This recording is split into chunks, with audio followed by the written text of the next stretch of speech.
Punjabi radio USA ਸੁਣ ਰਹੇ ਸਾਰੇ ਹੀ ਮਾਨਯੋਗ ਅਤੇ ਸਤਿਕਾਰਤ ਸਰੋਤਿਆਂ ਨੂੰ ਪੰਜਾਬੀ ਰੇਡੀਓ USA ਦੀ ਟੀਮ ਅਤੇ ਮੇਰੇ ਰਾਜਕਨਵੀਰ ਸਿੰਘ ਵੱਲੋਂ ਆਪ ਜੀ ਨੂੰ ਬਹੁਤ ਪਿਆਰ ਸਤਿਕਾਰ ਸਹਿਤ ਧੰਨਵਾਦ ਜੋੜ ਕੇ ਨਿੱਘੀ ਜਿਹੀ ਸਤਿ ਸ੍ਰੀ ਅਕਾਲ।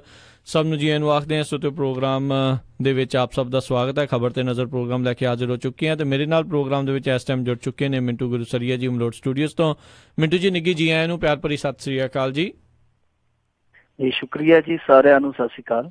ਸਾਡੇ ਅੱਜ ਦੇ ਪ੍ਰੋਗਰਾਮ ਖਬਰ ਤੇ ਨਜ਼ਰ ਉਸ ਨੂੰ ਸਪਾਂਸਰ ਕਰਦੇ ਨੇ ਖਾਲਸਾ ਇੰਸ਼ੋਰੈਂਸ ਏਜੰਸੀ ਵਾਲੇ, ਜਿਨ੍ਹਾਂ ਦੇ ਕੋਲੋਂ ਤੁਸੀਂ ਹਰ ਇੱਕ ਤਰੀਕੇ ਦੀ ਇੰਸ਼ੋਰੈਂਸ ਕਰਵਾ ਸਕਦੇ ਹੋ। ਇੰਸ਼ੋਰੈਂਸ ਬਾਰੇ ਪਤਾ ਕਰਨ ਲਈ ਕਾਲ ਕਰੋ ਇਹਨਾਂ ਨੂੰ ਨੰਬਰ 408-272-2500 ਦੇ ਉੱਤੇ। ਇਸ ਦੇ ਨਾਲ ਕ੍ਰਿਸ਼ਨ ਧਨੋਤਾ ਜੀ ਯੂਨੀਵਰਸਿਟੀ ਤੋਂ, ਗੁਰਵਿੰਦਰ ਸਿੰਘ ਅਵਤਾਰ ਸਿੰਘ ਚਾਂਦੀ ਆਰਨੋ ਐਕਸਪ੍ਰੈਸ ਵਾਲੇ ਕੋਚੈਲਾ ਤੋਂ, ਜੱਸੀ ਗਿੱਲ ਪਲੰਬਿੰਗ ਵਾਲੇ, ਲਾਲੀ ਸਿੱਧੂ ਜੀ ਬੇਕਰਸਫੀਲਡ ਤੋਂ, ਗੁਰਪਾਲ ਸੋਹਲ ਜੀ ਕਲੋਵਿਸ ਤੋਂ, ਬਚਿੱਤਰ ਚਾਹਲ ਜੀ ਫਰੈਜ਼ਨੋ ਤੋਂ, ਪ੍ਰੀਤਮ ਸਿੰਘ ਤਲਵਿੰਦਰ ਸਿੰਘ ਗਿੱਲ ਬੇਕਰਸਫੀਲਡ ਤੋਂ। ਇਹਨਾਂ ਸਾਰਿਆਂ ਦਾ ਬਹੁਤ ਬਹੁਤ ਧੰਨਵਾਦ। ਜੇਕਰ ਤੁਸੀਂ ਜਾਂ ਕੋਈ ਹੋਰ ਕਾਰੋਬਾਰ ਇਸ ਪ੍ਰੋਗਰਾਮ ਨੂੰ ਸਪਾਂਸਰ ਕਰਨਾ ਚਾਹੁੰਦੇ ਹੋ, ਸੰਪਰਕ ਕਰੋ ਨੰਬਰ 408-722-7698 ਦੇ ਉੱਤੇ। ਮਿੰਟੂ ਜੀ, ਗੱਲਬਾਤ ਦਾ ਸਿਲਸਿਲਾ ਸ਼ੁਰੂ ਕਰਦੇ ਹਾਂ। ਮਸ਼ਹੂਰ ਸਿਆਸਤਦਾਨ ਤੇ ਸਾਬਕਾ ਮੰਤਰੀ ਰਾਜ ਪੀਟਰ ਕਤਲ ਕੇਸ 'ਚ ਗ੍ਰਿਫਤਾਰ। ਦੇਖੋ, ਇਹ ਜਿਹੜਾ ਰਾਜ ਪੀਟਰ ਆ ਨਾ, ਇਹਦਾ ਪਿਛੋਕੜ ਬੜਾ ਦਿਲਚਸਪ ਆ। ਇਹ ਰਾਜ ਪੀਟਰ ਵੈਸੇ ਝਾਰਖੰਡ ਦਾ ਲੀਡਰ ਆ। ਕਿਤੇ ਕੋਈ ਐਵੇਂ ਨਾ ਕਿਆਫਾ ਲਾਈ ਜਾਵੇ ਜਾਂ ਐਵੇਂ ਨਾ ਕਿਤਾਬਾਂ ਫੋਲੀ ਜਾਵੇ ਕਿ ਸ਼ਾਇਦ ਇਹ ਪੰਜਾਬ ਦਾ ਕੋਈ, ਇਹ ਝਾਰਖੰਡ ਦਾ ਆ। ਸਾਬਕਾ ਮੰਤਰੀ ਹੈ। ਇਹ ਸੁਰਖੀਆਂ 'ਚ ਉਦੋਂ ਆਇਆ ਸੀਗਾ ਜਦੋਂ 2009 ਦੇ ਵਿੱਚ ਇਹਨੇ ਸ਼ਿਬੂ ਸੋਰੇਨ, ਜਿਹੜਾ ਕਿ ਬਹੁਤ ਵੱਡਾ ਆਗੂ ਹੈ ਝਾਰਖੰਡ ਮੁਕਤੀ ਮੋਰਚੇ ਦਾ, ਉਸ ਸਮੇਂ ਦਾ ਮੁੱਖ ਮੰਤਰੀ ਵੀ ਸੀਗਾ, ਉਹਨੂੰ ਰਗੜ ਕੇ ਰੱਖ ਦਿੱਤਾ ਸੀਗਾ। ਇਹਨੇ ਜਿਮਨੀ ਚੋਣ 'ਚ ਹਰਾ ਦਿੱਤਾ ਸੀਗਾ। ਉਦੋਂ ਬੱਲੇ ਬੱਲੇ ਹੋ ਗਈ ਸੀ ਇਹਦੀ। ਵੈਸੇ ਰਾਜਨੀਤੀ 'ਚ 2000 'ਚ ਆ ਗਿਆ ਸੀਗਾ। ਉਦੋਂ ਇਹਦਾ ਪਤਾ ਨਹੀਂ ਪਿਆ, 2 ਇਲੈਕਸ਼ਨ ਲੜੇ, ਇਹਨੇ ਹਾਰ ਗਿਆ ਸੀਗਾ। ਇੱਕ ਵਾਰੀ ਉਸੇ ਬੰਦੇ ਤੋਂ ਹਾਰਿਆ ਜਿਹਦਾ ਮੁੜ ਕੇ ਇਹਨੇ ਬਾਅਦ 'ਚ ਕਤਲ ਕਰਾਇਆ, ਰਮੇਸ਼ ਮੁੰਡੇ ਦਾ। ਸੋ ਇਹ ਜਿਹੜਾ ਬੰਦਾ ਸੀਗਾ ਅਸਲ ਦੇ ਵਿੱਚ ਬਹੁਤ ਪੜ੍ਹਿਆ ਲਿਖਿਆ ਸੀਗਾ ਤੇ ਕਿਸੇ ਸਮੇਂ ਇਹ ਜਮਸ਼ੇਦਪੁਰ ਦੇ ਟਿਸਕੋ, ਜਿਹੜੀ ਬਹੁਤ ਵੱਡੀ ਕਹਿ ਸਕਦੇ ਹਾਂ ਆਪਾਂ ਸਟੀਲ ਦੀ ਇੱਕ ਇਕਾਈ ਆ, ਉਹਦੇ ਵਿੱਚ ਨੌਕਰੀ ਕਰਦਾ ਸੀਗਾ। ਬਹੁਤ ਵੱਡੇ ਅਹੁਦੇ ਤੇ ਸੀਗਾ। ਫਿਰ ਇਹਦੀ ਘਰ ਦੀ ਦਾ ਕਤਲ ਹੋ ਗਿਆ। ਘਰ ਦੀ ਦਾ ਕਤਲ ਹੋਣ ਤੋਂ ਬਾਅਦ ਫਿਰ ਇਹਨੇ ਆਪ ਹਥਿਆਰ ਚੁੱਕ ਲਏ। ਹਥਿਆਰ ਚੁੱਕ ਕੇ ਇਹਨੇ ਆਪ ਉਹਦਾ ਬਦਲਾ ਲਿਆ, ਮੁੜ ਕੇ ਜੇਲ੍ਹ 'ਚ ਚਲੇ ਗਿਆ। ਇਹ ਥੋੜੇ ਸਮੇਂ ਬਾਅਦ ਜਦੋਂ ਜੇਲ੍ਹ 'ਚੋਂ ਰਿਹਾ ਹੋਇਆ, ਉਸ ਤੋਂ ਬਾਅਦ ਇਹਨੇ ਫਿਰ ਰਾਜਨੀਤੀ ਵੱਲ ਰੁਖ ਕਰ ਦਿੱਤਾ। ਉਸ ਤੋਂ ਪਹਿਲਾਂ ਕਾਫੀ ਦੇਰ ਤੱਕ ਇਹ ਪਿੰਡਾਂ ਦੇ ਵਿੱਚ, ਦਿਹਾਤ ਖੇਤਰ ਦੇ ਵਿੱਚ ਇਹ ਸਮਾਜ ਭਲਾਈ ਦੇ ਕੰਮ ਕਰਦਾ ਰਿਹਾ। ਪਤਾ ਤਾਂ ਨਹੀਂ ਇਹ ਮਿੱਥ ਕੇ ਕਰਦਾ ਸੀਗਾ ਜਾਂ ਵਾਕਈ ਇਹਨੂੰ ਕੋਈ ਚੇਟਕ ਲੱਗ ਗਈ ਸੀ। ਫਿਰ ਉਸ ਤੋਂ ਬਾਅਦ ਹੌਲੀ ਹੌਲੀ ਜਦੋਂ ਉਸ ਇਲਾਕੇ 'ਚ ਇਹਦਾ ਆਧਾਰ ਬਣ ਗਿਆ, ਇਹਨੇ ਰਾਜਨੀਤੀ 'ਚ ਵਿਚਰਨਾ ਸ਼ੁਰੂ ਕਰ ਦਿੱਤਾ। ਫਿਰ ਇੱਕ ਪਾਰਟੀ ਬਣੀ, ਝਾਰਖੰਡ ਪਾਰਟੀ। ਉਹਦੇ ਟਿਕਟ ਤੋਂ ਇਹਨੇ ਚੋਣ ਲੜੀ ਸੀ ਤੇ ਝਾਰਖੰਡ ਮੁਕਤੀ ਮੋਰਚੇ ਵਾਲੇ ਸ਼ਿਬੂ ਸੋਰੇਨ ਨੂੰ ਹਰਾ ਦਿੱਤਾ। ਫਿਰ ਬੱਲੇ ਬੱਲੇ ਹੋ ਗਈ। ਅਰਜਨ ਮੁੰਡਾ ਸਰਕਾਰ ਦੇ ਵਿੱਚ ਇਹ ਮੰਤਰੀ ਸੀ। ਹੁਣ ਇਹਦੇ ਤੇ ਦੋਸ਼ ਜਿਹੜਾ ਲੱਗਾ, ਦੋਸ਼ ਇਹ ਲੱਗਾ ਕਿ 2014 ਦੇ ਵਿਧਾਨ ਸਭਾ 'ਚ ਚੋਣ 'ਚ ਆਉਣ ਤੋਂ ਪਹਿਲਾਂ ਇਹ ਭਾਜਪਾ ਦੇ ਨਾਲ ਆ ਗਿਆ ਸੀ। ਉਸ ਤੋਂ ਬਾਅਦ ਕੀ ਹੋਇਆ ਕਿ ਜਦੋਂ ਇਹਨੂੰ ਟਿਕਟ ਨਾ ਮਿਲੀ, ਵਾਪਸ ਪਰਤ ਗਿਆ। ਪਰ ਦੱਸਦੇ ਆ ਕਿ ਇਨ ਬਿਟਵੀਨ ਇਸ ਬੰਦੇ ਨੇ 2008 ਦੇ ਵਿੱਚ ਇੱਕ ਆਪਣੇ ਸਿਆਸੀ ਵਿਰੋਧੀ ਦਾ ਕਤਲ ਕਰਾਇਆ ਸੀਗਾ। ਉਹਦਾ ਨਾਂ ਰਮੇਸ਼ ਮੁੰਡਾ, ਜਿਹੜਾ ਮੈਂ ਤੁਹਾਨੂੰ ਦੱਸ ਰਿਹਾ ਕਿ 2004 ਦੇ ਵਿੱਚ ਵੀ ਉਹਦੇ ਹੱਥੋਂ ਇਲੈਕਸ਼ਨ ਹਾਰਿਆ ਸੀਗਾ। ਔਰ ਕਮਾਲ ਦੀ ਗੱਲ ਇਹ ਹੈ ਕਿ ਇਹਦੀ ਗ੍ਰਿਫਤਾਰੀ ਜਿਹੜੀ ਹੋਈ ਆ ਉਹ ਕੀਤੀ ਆ NIA ਨੇ। NIA ਨੇ ਜਿਹੜੀ ਇਹ ਇਨਵੈਸਟੀਗੇਸ਼ਨ ਕੀਤੀ ਆ, ਉਹਦੇ ਵਿੱਚ ਉਹਨਾਂ ਨੇ ਸਾਫ਼ ਪਾਇਆ ਕਿ ਇਸ ਬੰਦੇ ਨੇ ਨਕਸਲੀਆਂ ਦੇ ਹੱਥੋਂ ਇਹ ਕਤਲ ਕਰਵਾਇਆ ਸੀਗਾ। ਔਰ ਇਹਦੇ ਲਈ ਇਹਨੇ ਇੱਕ ਸੁਪਾਰੀ ਦਿੱਤੀ ਸੀ ਜਿਹਦੀ ਕੀਮਤ ਸੀਗੀ 1 ਕਰੋੜ ਰੁਪਈਆ। ਤੇ ਇਸ ਤੋਂ ਵੀ ਕਮਾਲ ਦੀ ਗੱਲ ਇਹ ਆ ਕਿ ਜਿਹੜਾ ਉਸ ਸਮੇਂ ਇਹਦੇ ਨਾਲ ਇੱਕ ਥਾਣੇਦਾਰ ਗਨਮੈਨ ਸੀਗਾ, ਉਹ ਵਿਚੋਲੀਏ ਦੀ ਭੂਮਿਕਾ ਨਿਭਾਉਂਦਾ ਰਿਹਾ। ਯਾਨੀ ਸਾਰੀ ਗੱਲਬਾਤ ਉਹਨੇ ਕਰਾਈ। ਉਸ ਤੋਂ ਬਾਅਦ ਜਿਹੜਾ ਪੈਸਾ ਸੀਗਾ ਉਹ ਉਹਨੇ ਪਹੁੰਚਾਇਆ। ਔਰ ਇੱਕ ਇਜਲਾਸ ਦੇ ਵਿੱਚ ਉਹਦੀ ਹੱਤਿਆ ਕੀਤੀ ਗਈ ਸੀ, ਰਮੇਸ਼ ਮੁੰਡਾ ਦੀ। ਤੇ ਉਸ ਹੱਤਿਆਕਾਂਡ ਨੂੰ ਜਿਸ ਸਮੇਂ ਅੰਜਾਮ ਦਿੱਤਾ ਗਿਆ, ਜਿਹੜਾ ਉਹ ਥਾਣੇਦਾਰ ਨਾਲ ਸੀਗਾ ਉਹ ਬਾਲ-ਬਾਲ ਬਚ ਗਿਆ, ਜਦ ਕਿ 2 ਗਨਮੈਨ ਨਾਲ ਖੜੇ ਸੀ ਉਹਦੇ, ਰਮੇਸ਼ ਮੁੰਡਾ ਦੇ, ਜਿਹੜੇ ਉਹ ਮਾਰ ਦਿੱਤੇ ਗਏ ਸੀਗੇ। ਹੁਣ ਇਹ ਪੀਟਰ ਸਾਹਿਬ ਜਿਹੜਾ ਉਹ ਧੱਕੇ ਚੜ ਗਿਆ NIA ਤੇ। ਔਰ ਜੇ ਤੇ ਪੀਟਰ ਨੂੰ ਇਹ ਜੀਟਰ ਬਣਾ ਕੇ ਪੁੱਛ-ਗਿੱਛ ਕਰਨਗੇ ਤੇ ਫਿਰ ਤੇ ਹੋਰ ਵੀ ਬਹੁਤ ਕੁਛ ਨਿਕਲ ਸਕਦਾ। ਪਰ ਇੱਕ ਚੀਜ਼ ਜਿਹੜੀ ਦਿਲਚਸਪ ਹੁਣ ਤੱਕ ਨਿਕਲੀ ਹੈ, ਜਿਹੜੀ ਮੈਂ ਤੁਹਾਨੂੰ ਦੱਸੀ ਵੀ ਆ, ਕਿ ਭਾਰਤੀ ਜਨਤਾ ਪਾਰਟੀ 'ਚ ਬੰਦਾ ਆ ਗਿਆ ਸੀ। ਜੇ ਟਿਕਟ ਇਹਨੂੰ ਮਿਲ ਜਾਂਦੀ ਤੇ ਅੱਗੇ ਇਲੈਕਸ਼ਨ ਜਿੱਤ ਜਾਂਦਾ, ਤੇ ਉਸ ਤੋਂ ਬਾਅਦ ਜੇ ਅੱਜ ਗ੍ਰਿਫਤਾਰ ਹੁੰਦੀ ਪਹਿਲੀ ਗੱਲ ਤੇ ਗ੍ਰਿਫਤਾਰੀ ਹੋਣੀ ਨਹੀਂ ਸੀਗੀ। ਜੇ ਅੱਜ ਗ੍ਰਿਫਤਾਰੀ ਹੁੰਦੀ ਤੇ ਉਸ ਸਮੇਂ ਭਾਰਤੀ ਜਨਤਾ ਪਾਰਟੀ ਕੋਲ ਮੇਰੇ ਖਿਆਲ ਦੇ ਨਾਲ ਕੋਈ ਕੰਧ ਕੌਲਾ ਨਹੀਂ ਸੀ ਮਿਲਣਾ ਜਿਹਦੇ ਵਿੱਚ ਉਹ ਮੂੰਹ ਲੁਕਾ ਕੇ ਰੋਂਦੇ। ਸੋ ਇਸ ਸਮੇਂ ਭਾਰਤੀ ਜਨਤਾ ਪਾਰਟੀ ਸਭ ਤੋਂ ਜ਼ਿਆਦਾ ਸ਼ੁਕਰ ਅਦਾ ਕਰਦੀ ਹੋਣੀ ਭਗਵਾਨ ਦਾ ਕਿ ਬਾਲ ਬਾਲ ਬਚ ਗਏ, ਕਿਉਂਕਿ ਇਸ ਬੰਦੇ ਦੇ ਨਕਸਲੀਆਂ ਦੇ ਨਾਲ ਸੰਬੰਧ ਨਿਕਲ ਆਏ ਆ, ਉਹਨਾਂ ਨਕਸਲੀਆਂ ਦੇ ਨਾਲ ਜਿਨ੍ਹਾਂ ਦੇ ਖਿਲਾਫ ਇਹ ਲੜਾਈ ਲੜਦੇ ਫਿਰਦੇ ਆ। ਤੇ ਨਾਲੇ ਕਹਿ ਦਿੰਦੇ ਆ ਕਦੇ ਕਦੇ ਕਿ ਜਿਹੜੀ ਨੋਟਬੰਦੀ ਕੀਤੀ ਸੀ ਅਸਲ 'ਚ ਅਸੀਂ ਨਕਸਲੀਆਂ ਦੀ ਲਾਤੀ ਤੋੜਨੀ ਸੀ ਤਾਂ ਹੀ ਕੀਤੀ ਸੀ। ਜੀ ਜੀ ਜੀ। ਅਗਲੀ ਆਪਾਂ ਮਿੰਟੂ ਗੁਰਸਰੇ ਜੀ ਗੱਲ ਕਰਦੇ ਹਾਂ ਅਮਿਤ ਸ਼ਾਹ ਦੇ ਮੁੰਡੇ ਦੀ ਜਿਹੜੀ ਖਬਰ ਚਲਾਉਣ ਵਾਲੇ ਨਿਊਜ਼ ਵੈਬਸਾਈਟ ਤੇ 100 ਕਰੋੜ ਦਾ ਮੁਕੱਦਮਾ ਠੋਕਤਾ। ਦੇਖੋ ਕਮਾਲ ਦੀ ਗੱਲ ਤੇ ਇਹ ਆ ਕਿ ਇਹ ਜਿਹੜਾ ਮੁਕੱਦਮਾ ਅੱਜ ਦਾਇਰ ਕੀਤਾ ਗਿਆ ਇਹਦੀ ਭਵਿੱਖਬਾਣੀ ਲਗਭਗ 16-17 ਘੰਟੇ ਪਹਿਲਾਂ ਹੀ ਕਰ ਦਿੱਤੀ ਸੀ। ਔਰ ਕੀਤੀ ਕਿੰਨੇ ਸੀਗੀ, ਜਿਹੜਾ ਇੱਥੋਂ ਦਾ ਸਾਡਾ ਕੇਂਦਰ ਦਾ ਰੇਲ ਮੰਤਰੀ ਹੈ ਪਿਊਸ਼ ਗੋਇਲ, ਉਹਨੇ 15-16 ਘੰਟੇ ਪਹਿਲਾਂ ਹੀ ਕਹਿ ਦਿੱਤਾ ਕਿ 100 ਕਰੋੜ ਰੁਪਈਏ ਦਾ ਜੈ ਅਮਿਤ ਸ਼ਾਹ ਜਿਹੜਾ ਉਹ ਕੇਸ ਕਰੇਗਾ ਮਾਣਹਾਨੀ ਦਾ।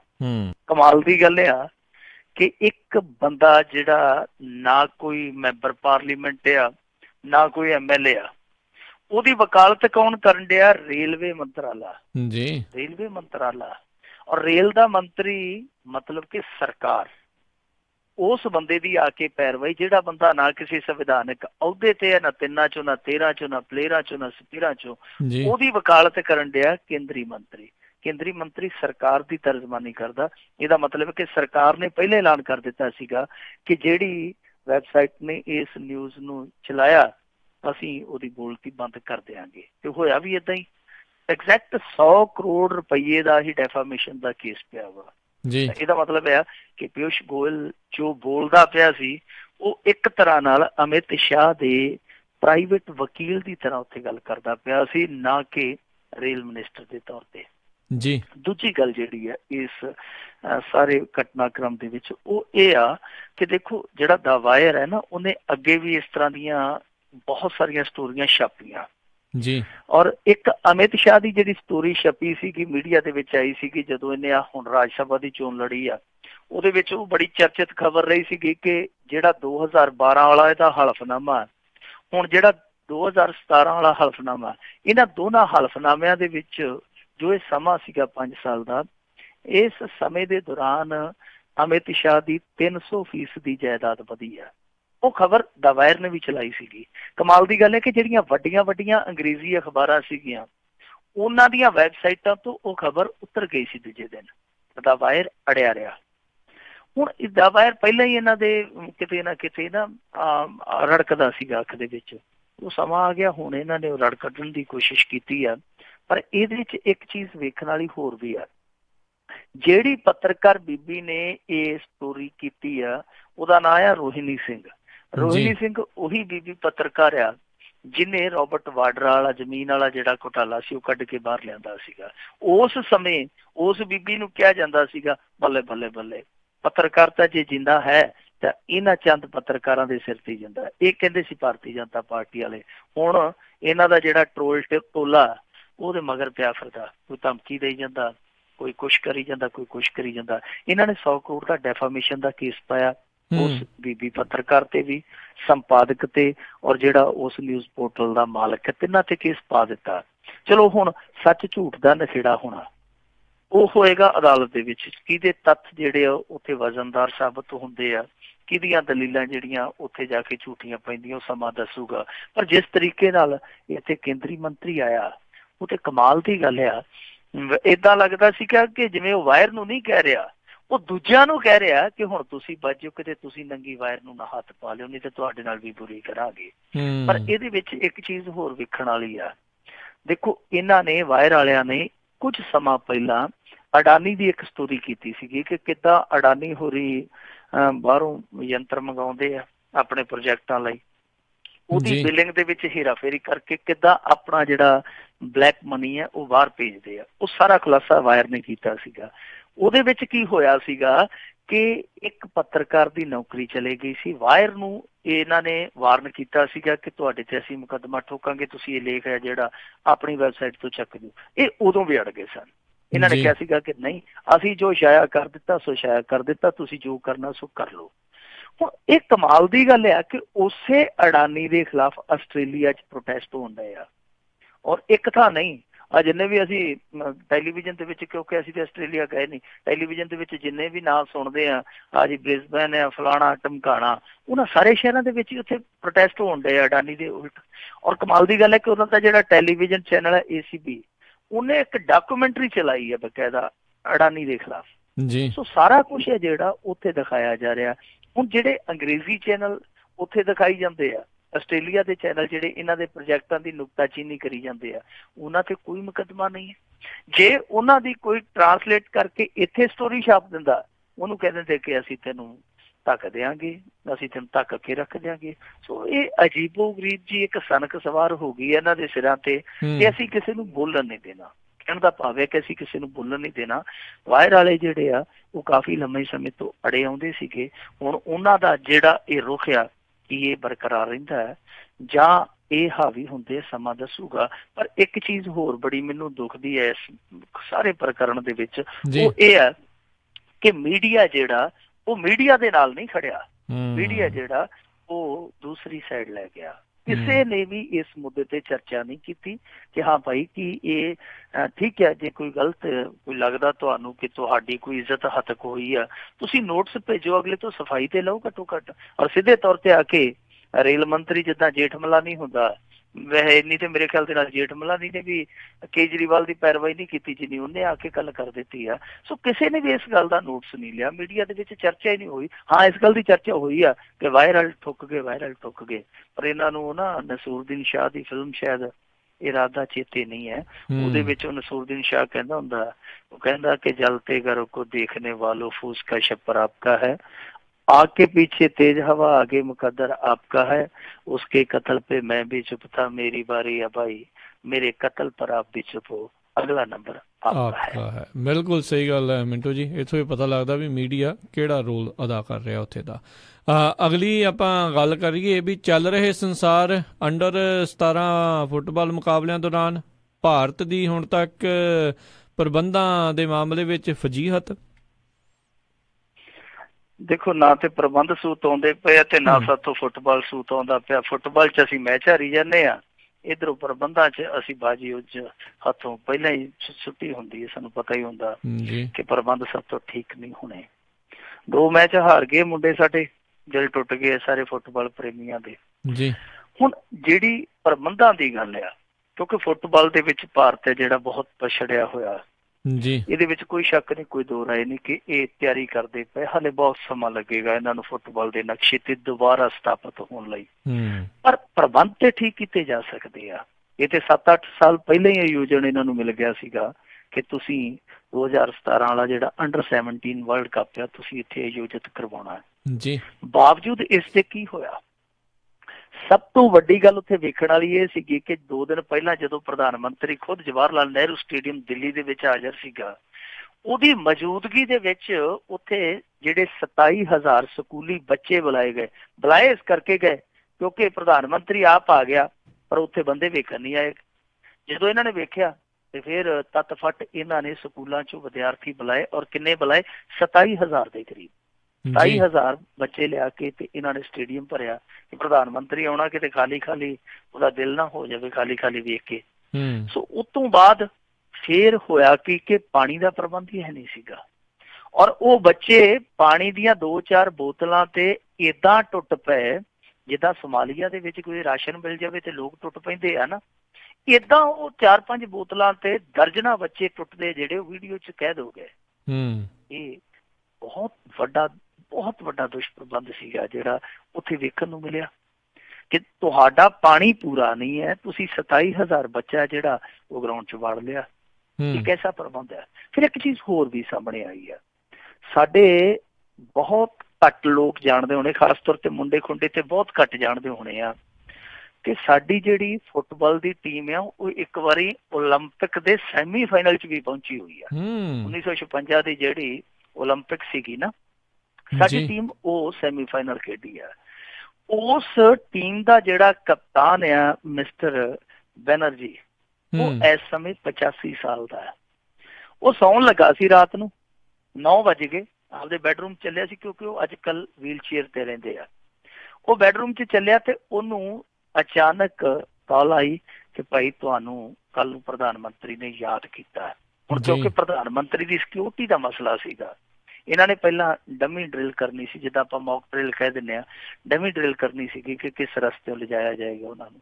ਸਾਰਾ ਕੁਛ ਕਰ ਲਿਆ, ਇੱਕ ਰਾਤ ਤੇ ਉਹਨਾਂ ਦੀ ਉਦਣ ਖਰਾਬ ਕਰ ਦਿੱਤੀ। 85 ਸਾਲ ਦੇ ਉਗਰਦ ਅਗਲੇ ਸਾਲ ਫਿਰ ਅਗਲੇ ਦਿਨ ਜਦੋਂ ਉਹਨਾਂ ਨੂੰ ਫੇਰ ਸਟੇਡੀਅਮ 'ਚ ਲਿਆਂਦਾ ਗਿਆ, ਤੇ ਕਮਾਲ ਦੀ ਗੱਲ ਆ ਕਿ 1.5 ਘੰਟਾ ਉਹਨਾਂ ਨੂੰ ਸਟੇਡੀਅਮ ਦੇ ਬਾਹਰ ਇਹਨਾਂ ਦੇ ਕਮਾਂਡੋਆਂ ਨੇ ਰੋਕੀ ਰੱਖਿਆ। ਔਰ ਬਾਅਦ ਦੇ ਵਿੱਚ ਜਦੋਂ ਪਹੁੰਚੇ ਉੱਥੇ, ਉਦੋਂ ਵੀ ਉਹਨਾਂ ਦਾ ਸਮਾਂ ਉੱਥੇ ਬਹੁਤ ਜਾਇਆ ਗਿਆ, ਬਹੁਤ ਪਰੇਸ਼ਾਨ ਹੋਏ, ਕਿਉਂਕਿ ਬਿਰਧ ਆਦਮੀ ਸਨ, ਇੰਨਾ ਸਮਾਂ ਉੱਥੇ ਠਹਿਰ ਨਹੀਂ ਸੀ ਸਕਦੇ ਵੀਲ ਚੇਅਰ ਤੇ। ਉਹਨਾਂ ਨੂੰ ਵੀ ਬਹੁਤ ਪਰੇਸ਼ਾਨੀ ਹੋਈ। ਤੀਜੀ ਕਮਾਲ ਦੀ ਗੱਲ ਇਹ ਹੋਈ ਕਿ ਸਾਡਾ ਜਿਹੜਾ ਪ੍ਰਧਾਨ ਮੰਤਰੀ, ਤੁਹਾਨੂੰ ਪਤਾ ਹੀ ਉਹਦੇ ਕੰਮ ਜਿਹੜੇ ਆ ਥੋੜੇ ਜਿਹੇ ਜ਼ਿਆਦਾ ਹੀ ਸਿੱਧੇ ਹੁੰਦੇ ਆ, ਉਹ ਉੱਥੇ ਪੁਰਸਕਾਰਾਂ ਦੇ ਰੂਪ ਦੇ ਵਿੱਚ ਜਵਾਕਾਂ ਨੂੰ ਫੁੱਟਬਾਲ ਵੰਡਣ ਲੱਗ ਪਿਆ, ਫੋਟੋਆਂ ਖਿਚਾਉਣੀਆਂ ਸੀਗੀਆਂ। ਔਰ ਕਮਾਲ ਦੀ ਗੱਲ ਇਹ ਆ ਕਿ ਉਹ ਜਿਹੜੇ ਜਵਾਕ ਆਉਂਦੇ ਸੀਗੇ ਫੁੱਟਬਾਲ ਲੈ ਕੇ ਚਲੇ ਜਾਂਦੇ ਸੀ, ਸਾਡਾ ਪ੍ਰਧਾਨ ਮੰਤਰੀ ਸ਼ੇਕ ਹੈਂਡ ਲਈ ਹੱਥ ਕੱਢ ਕੇ ਖੜਾ ਰਹਿੰਦਾ ਸੀਗਾ, ਕੋਈ ਬੱਚਾ ਹੱਥ ਹੀ ਨਹੀਂ ਸੀ ਮਿਲਾਉਂਦਾ। ਯਾਨੀ ਉਹਨਾਂ ਬੱਚਿਆਂ ਨੂੰ ਵੀ ਨਹੀਂ ਸਮਝਾਇਆ ਗਿਆ ਕਿ ਕਿਸ ਤਰੀਕੇ ਨਾਲ ਫੁੱਟਬਾਲ ਪ੍ਰਾਪਤ ਕਰਨੇ ਆ ਪ੍ਰਧਾਨ ਮੰਤਰੀ ਤੋਂ। ਉੱਥੇ ਵੀ ਫਰੀਅਤ ਹੋਈ ਆ, ਲੱਖਾਂ ਕਰੋੜਾਂ ਲੋਕ ਵੇਖਣ ਡਏ ਆ। ਇਸੇ ਦਰਮਿਆਨ ਹੁਣ ਖਬਰ ਇਹ ਆ ਗਈ ਕਿ ਜਿਹੜੀ ਫੀਫਾ ਦੀ ਇਕਾਈ ਹੈ ਇੱਕ, ਜਿਹੜੀ ਇਸ ਸਾਰੇ ਟੂਰਨਾਮੈਂਟ ਨੂੰ ਦੇਖਦੀ ਪਈ ਹੈ, ਲੋਕਲ ਆਰਗੇਨਾਈਜੇਸ਼ਨ ਜਿਹਨੂੰ ਉਹ ਕਹਿ ਦਿੰਦੇ ਆ, LOC, ਉਹਨਾਂ ਨੇ ਇਕਰਾਰ ਹੀ ਤੋੜ ਲਿਆ। ਕਿਉਂਕਿ ਇਕਰਾਰ ਇਹ ਹੋਇਆ ਸੀਗਾ ਕਿ ਜਿਹੜਾ ਇੱਥੋਂ ਦਾ ਸਾਡਾ ਖੇਡ ਫੈਡਰੇਸ਼ਨ ਆ, ਉਹ ਖਾਣ ਪੀਣ ਦਾ ਪ੍ਰਬੰਧ ਕਰੇਗਾ ਬੱਚਿਆਂ ਦਾ, ਔਰ ਜਿਹੜਾ ਉਹ LOC ਵਾਲਾ ਜਿਹੜਾ ਜੋ ਵੀ ਉਹਨਾਂ ਦਾ ਹੈਗਾ ਇੱਥੇ ਸਾਰਾ ਇਨਫਰਾਸਟਰਕਚਰ, ਉਹ ਉਹਨਾਂ ਬੱਚਿਆਂ ਨੂੰ ਟਿਕਟਾਂ ਮੁਹੱਈਆ ਕਰਵਾਏਗਾ। ਯਾਨੀ ਉਹ ਜਿਹੜਾ ਉਹਨਾਂ ਦਾ ਇੱਥੇ ਢਾਂਚਾ ਹੈ, ਉਹ ਸਾਰੀਆਂ ਟਿਕਟਾਂ ਮੁਹੱਈਆ ਕਰਾਏਗਾ, ਫ੍ਰੀ ਫੰਡ। ਬਾਹਰ ਦੇ ਵਿੱਚ ਜੋ ਉਹ ਬੱਚੇ ਉਸ ਤੇ ਦਾਖਲ ਹੋਣਗੇ ਸਟੇਡੀਅਮ ਦੇ ਵਿੱਚ, ਉਹਨਾਂ ਦੇ ਸਾਰੇ ਖਾਣ ਪਾਣ ਦਾ ਪ੍ਰਬੰਧ ਹੈ ਜਿਹੜਾ ਉਹ ਕੀਤਾ ਜਾਏਗਾ ਖੇਡ ਫੈਡਰੇਸ਼ਨ ਵੱਲੋਂ। ਹੁਣ ਉਹ ਕਹਿੰਦੇ ਕਿ ਤੁਸੀਂ ਜੇ ਉਹਨਾਂ ਨੂੰ ਪਾਣੀ ਵੀ ਨਹੀਂ ਪੀਣ ਵਾਲਾ ਦੇਣਾ, ਅਸੀਂ ਟਿਕਟਾਂ ਨਹੀਂ ਦੇਣੀਆਂ ਉਹਨਾਂ ਨੂੰ, ਅਸੀਂ ਬੱਚੇ ਤੇ ਥੋੜੀ ਮਾਰਦੇ ਆ। ਸੋ ਇਹ ਬਹੁਤ ਬਦਨਾਮੀ ਵਾਲੀ ਗੱਲ ਹੈ। ਫਿਰ ਇਹਨਾਂ ਨੇ ਮਿਹਨਤ ਤਰਲਾ ਕਰਕੇ ਉਹ ਕਰਾਰ ਤੇ ਟੁੱਟਣ ਤੋਂ ਬਚਾ ਲਿਆ, ਪਰ ਉੱਦਾਂ ਜਿਹੜੀ ਇਹਨਾਂ ਦੀ ਫਜ਼ੀਅਤ ਹੋਈ ਜਾਂਦੀ ਆ, ਉਹ ਜਿਹੜੀ ਟੀਮ ਸਾਡੀ ਕਰਾਈ ਜਾਂਦੀ ਹੈ, ਉਹ ਤੇ ਚਲੋ ਪਤਾ ਹੀ ਸੀਗਾ ਕਿ ਮੁੰਡੇ ਹਾਲੇ ਵਿਚਾਰੇ ਉਸ ਪੱਧਰ ਦੇ ਨਹੀਂ ਜਿਸ ਪੱਧਰ ਦਾ ਟੂਰਨਾਮੈਂਟ ਖੇਡਦੇ ਪਏ ਆ। ਉਹਨਾਂ ਦੀ ਤੇ ਮੰਨ ਲਿਆ ਹਾਰ ਜਿਸ ਤਰ੍ਹਾਂ ਦੀ ਹੋਈ ਜਾਂਦੀ ਹੈ ਸੋ ਹੋਈ ਜਾਂਦੀ ਹੈ, ਪਰ ਜਿਹੜੀ ਆ ਪ੍ਰਬੰਧਾਂ ਦੀ ਹਾਰ ਹੋਈ ਜਾਂਦੀ ਹੈ ਉਹ ਬੜੀ ਸ਼ਰਮਨਾਕ ਆ। ਜੀ ਜੀ। ਅਗਲੀ ਜਿਹੜੀ ਆਪਾਂ ਗੱਲ ਕਰੀਏ ਵੀ ਡੇਰਾ ਮੁਖੀ ਨੂੰ ਜੁਰਮਾਨੇ ਦੇ ਮਾਮਲੇ ਵਿੱਚ ਨਹੀਂ ਮਿਲੀ ਰਾਹਤ, ਸਾਧਨੀਆਂ ਦੀ ਪਟੀਸ਼ਨ ਹੋਈ ਪ੍ਰਵਾਨ।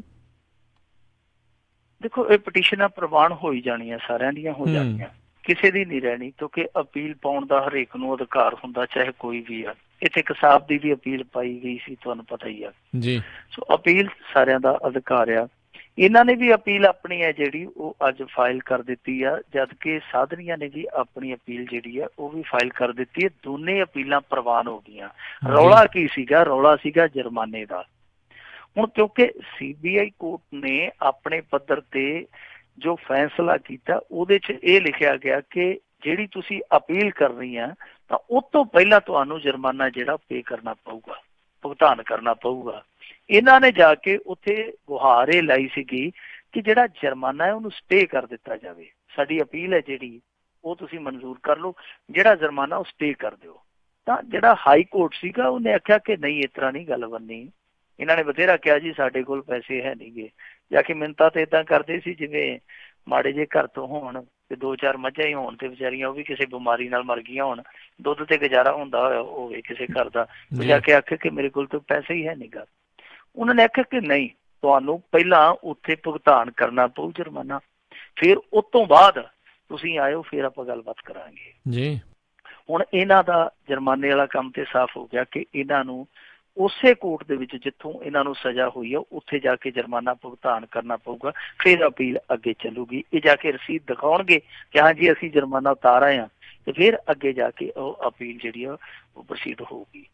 ਦੂਜੇ ਪਾਸੇ ਸਾਧਨੀਆਂ ਦੀ ਜਿਹੜੀ ਪਟੀਸ਼ਨ ਹੈ ਉਹ ਇਹ ਆ ਕਿ ਜਿਹੜੀ 10-10 ਸਾਲ ਇਹਨੂੰ 2 ਕੇਸਾਂ 'ਚ ਕੈਦ ਕੀਤੀ ਗਈ ਆ, ਉਹ ਵਧਾ ਕੇ ਉਮਰ ਕੈਦ ਕੀਤੀ ਜਾਵੇ। ਉਹਨਾਂ ਦੀ ਪਟੀਸ਼ਨ ਇਹ ਆ, ਜਦਕਿ ਇਹਨਾਂ ਦੀ ਪਟੀਸ਼ਨ ਇਹ ਆ ਕਿ ਜਿਹੜੀ 10-10 ਸਾਲ ਕੈਦ ਹੋਈ ਆ ਉਹਨੂੰ ਰੱਦ ਕੀਤਾ ਜਾਵੇ। ਸੋ ਇਹ ਕਾਨੂੰਨੀ ਲੜਾਈ ਇੱਕ ਵਾਰੀ ਫੇਰ ਬਣੀ ਤਾਂ ਨਹੀਂ, ਉੱਥੇ ਚਲੇ ਗਈ ਆ, ਉਹ 'ਚ ਅਦਾਲਤ 'ਚ ਹੁਣੇ ਲੜਾਈ ਲੜੀ ਜਾਊਗੀ।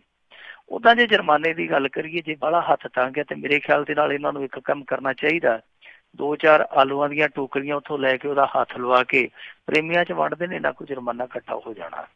ਜਾਂ ਸੰਤਰੇ ਉੱਥੋਂ 2 ਟੋਕਰੇ ਸੰਤਰੇ ਦੇ ਲੈ ਆਉਣ, ਹੱਥ ਲਵਾ ਕੇ ਕਹਿ ਦੇਣ ਕਿ ਇੱਕ ਸੰਤਰਾ ਵਿਕ ਜਾਣਾ ਇੰਨੇ ਕੁ ਦਾ, ਤੇ ਉਹ ਜੁਰਮਾਨਾ ਜਿਹੜਾ ਮਾਮੂਲੀ ਗੱਲ ਇਕੱਠਾ ਹੋ ਜਾਊਗਾ। ਦੂਜੇ ਪਾਸੇ ਇੱਕ ਚੀਜ਼ ਹੋਰ ਵੀ ਅੱਜ ਜਿਹੜੀ ਹੈ ਉਹ ਬੜੀ ਹੈਰਾਨ ਕਰਨ ਵਾਲੀ ਸਾਹਮਣੇ ਆਈ ਹੈ ਜੀ। ਜਿਹੜਾ ਇੱਥੋਂ ਦਾ DGP ਹੈ ਹਰਿਆਣੇ ਦਾ, ਉਹਨੂੰ ਇੱਕ ਟੈਲੀਫੋਨ ਆਇਆ। ਟੈਲੀਫੋਨ ਦੱਸਦੇ ਆ ਕਿ ਉਹਦੀ ਲੋਕੇਸ਼ਨ ਹੈ ਜਿਹੜੀ ਉਹ UK ਦੀ ਹੈ।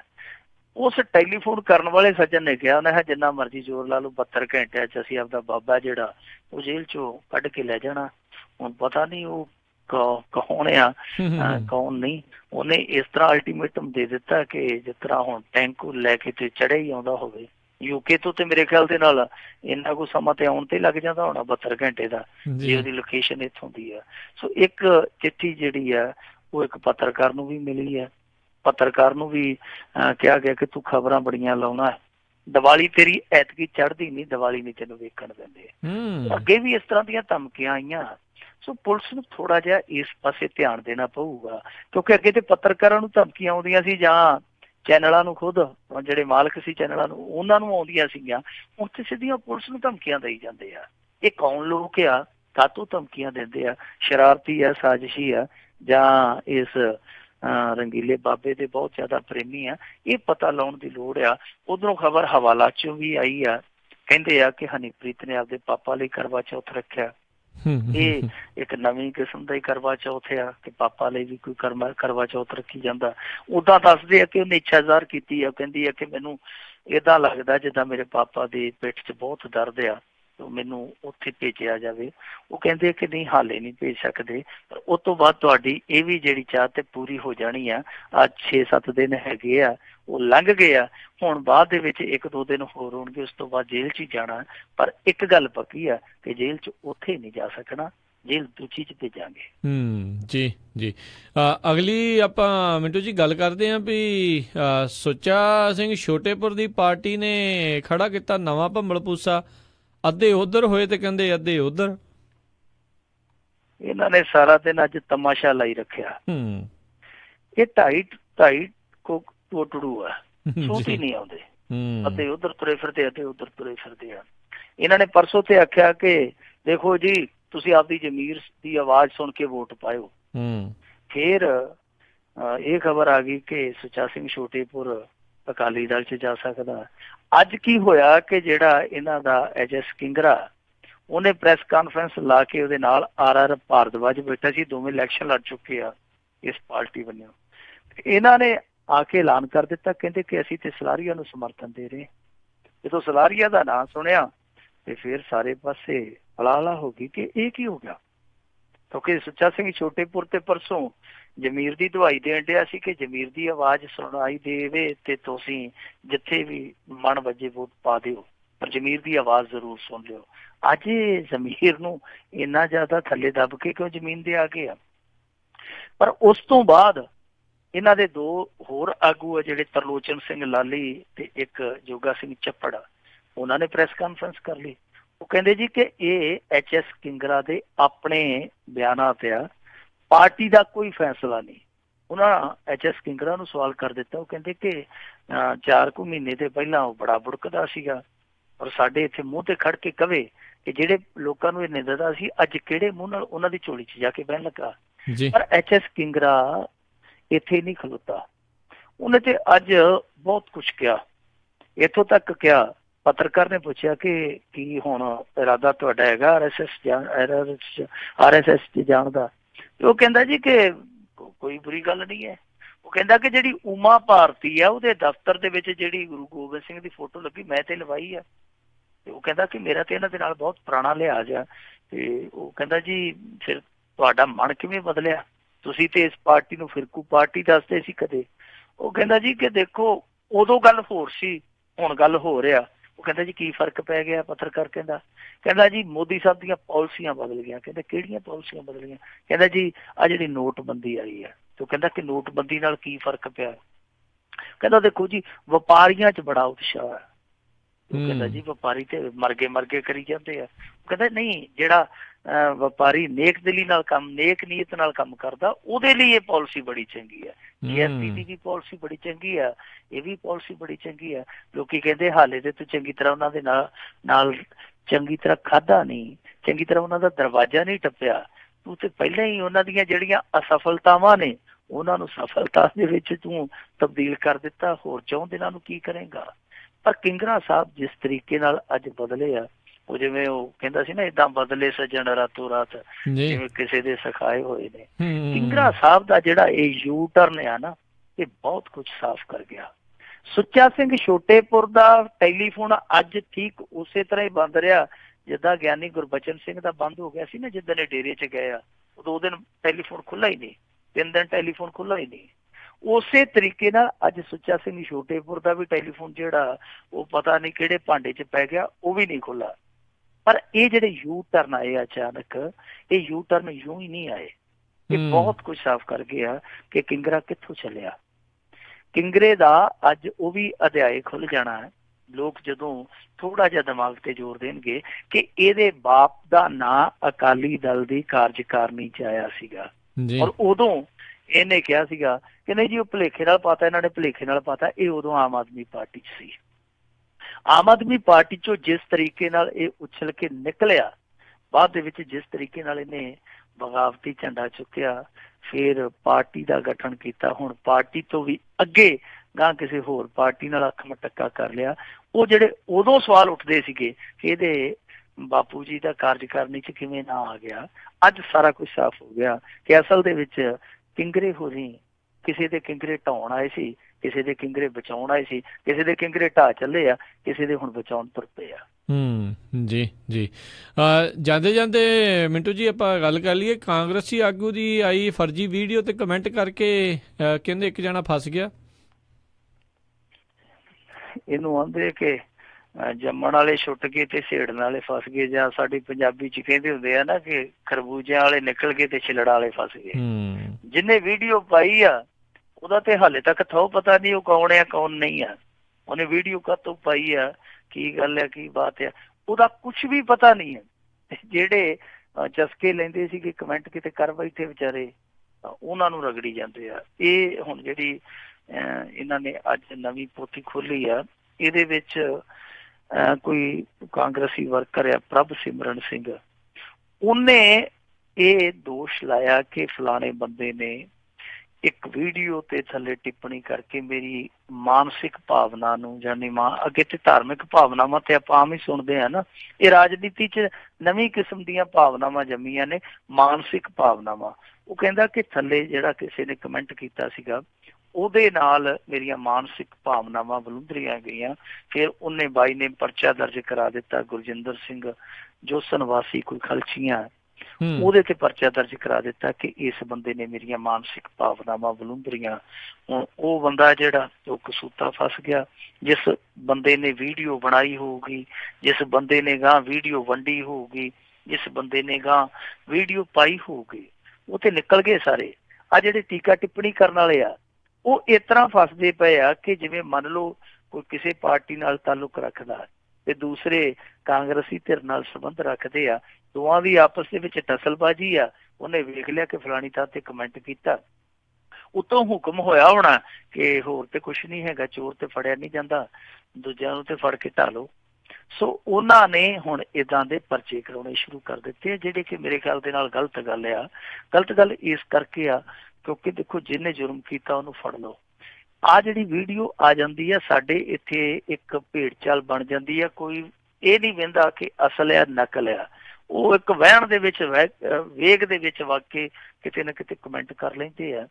ਹੁਣ ਇਹਨਾਂ ਕਮੈਂਟਾਂ ਦੇ ਨਾਲ ਕੀ ਫਰਕ ਪੈਣਾ, ਇੱਥੇ ਤੇ ਵੱਡੇ ਵੱਡੇ ਪੱਤਰਕਾਰਾਂ ਨੇ ਵੀ ਉਹ ਵੀਡੀਓ ਜਿਹੜੀ ਗਾਂ ਦੀ ਗਾਂ ਤੋਰੀ ਹੋਈ ਆ। ਕਿਹਦੇ ਤੇ ਤੁਸੀਂ ਪਰਚਾ ਦਰਜ ਕਰਾਓਗੇ? ਆ ਜਿਹੜੀਆਂ ਰਾਜਸੀ ਟਸਲਬਾਜ਼ੀਆਂ ਇਹ ਨਹੀਂ ਨਿਕਲਣੀਆਂ ਚਾਹੀਦੀਆਂ। ਹਾਂ, ਮੈਂ ਇਸ ਹੱਕ 'ਚ ਜਾਤੀ ਤੌਰ ਤੇ ਮੈਂ ਇਸ ਹੱਕ 'ਚ ਆ ਕਿ ਵੀਡੀਓ ਵਾਡੀਓ ਵਾਲਾ ਜਿਹੜਾ ਖੇਡ ਆ ਇਹ ਨਹੀਂ ਖੇਡਿਆ ਜਾਣਾ ਚਾਹੀਦਾ, ਔਰ ਲੋਕਾਂ ਨੂੰ ਵੀ ਬਚਣਾ ਚਾਹੀਦਾ ਕਿ ਉਹ ਐਵੇਂ ਅਣਜਾਣ ਪੁਣੇ 'ਚ ਇਹੋ ਜਿਹੀਆਂ ਵੀਡੀਓ ਦੇ ਥੱਲੇ ਜਾ ਕੇ ਕਮੈਂਟ ਕਰਕੇ ਸਿੰਘ ਨਾ ਫਸਾ ਲੈਣ। ਇਹਨਾਂ ਦਾ ਕੋਈ ਪਤਾ ਨਹੀਂ ਕਿੱਧਰ ਨੂੰ ਤੁਰੇ ਫਿਰਦੇ ਆ। ਸੋ ਜਿਸ ਤਰ੍ਹਾਂ ਦੀ ਅੱਜ ਇਹ ਘਟਨਾ ਸਾਹਮਣੇ ਆਈ ਆ, ਉਹ ਤੋਂ ਡਰ ਇਹ ਪੈਦਾ ਹੋ ਗਿਆ ਕਿ ਹੋਰ ਵੀ ਜਿਹੜੇ ਇਹਨਾਂ ਦੇ ਸਿਆਸੀ ਵਿਰੋਧੀ ਆ ਜਿਨ੍ਹਾਂ ਨੇ ਕਿਤੇ ਗਲਤੀ ਕਰ ਲਈ, ਗੁਸਤਾਖੀ ਕਰ ਲਈ ਆ, ਹੋ ਸਕਦਾ ਉਹਨਾਂ ਨੂੰ ਇਹ ਚੋਪੜ ਦੇਣ ਆਉਣ ਵਾਲੇ ਦਿਨਾਂ 'ਚ। ਜੀ ਜੀ, ਤੇ ਬਹੁਤ ਬਹੁਤ ਧੰਨਵਾਦ ਮਿੰਟੂ ਜੀ ਤੁਹਾਡਾ, ਤੁਸੀਂ ਸਾਡੇ ਨਾਲ ਜੁੜੇ ਇਹਨਾਂ ਖਬਰਾਂ ਬਾਰੇ ਸਾਨੂੰ ਵਿਸਤਾਰ 'ਚ ਜਾਣਕਾਰੀ ਦਿੱਤੀਆਂ। ਅਗਲੀ ਵਾਰ ਤੱਕ ਲਈ ਬਹੁਤ ਬਹੁਤ ਧੰਨਵਾਦ, ਬੜੀ ਮਿਹਰਬਾਨੀ। ਸਤਿ ਸ੍ਰੀ ਅਕਾਲ ਜੀ। ਸਤਿ ਸ਼੍ਰੀ ਅਕਾਲ ਜੀ। ਤੇ ਸਰੋਤਿਓ, ਇੱਥੇ ਹੀ ਸਾਡਾ ਅੱਜ ਦਾ ਪ੍ਰੋਗਰਾਮ ਸਮਾਪਤ ਹੈ। ਮਿਲਾਂਗੇ ਅਗਲੇ ਬੁਲੇਟਿਨ 'ਚ। ਉਦੋਂ ਤੱਕ ਲਈ ਤੁਹਾਨੂੰ ਸਾਰਿਆਂ ਨੂੰ ਬਹੁਤ ਪਿਆਰ, ਸਤਿਕਾਰ ਸਾਹਿਬ ਦੋਨੋਂ ਅੱਜ ਜੋੜ ਕੇ ਨਿੱਘੀ ਜਿਹੀ ਸਤਿ ਸ੍ਰੀ ਅਕਾਲ। ਜਿਹਨੇ ਵਾਸਤੇ ਰਹੋ, ਹੱਸਦੇ ਖੇਲਦੇ ਰਹੋ ਤੇ ਸੁਣਦੇ ਰਹੋ ਪੰਜਾਬੀ ਰੇਡੀਓ USA।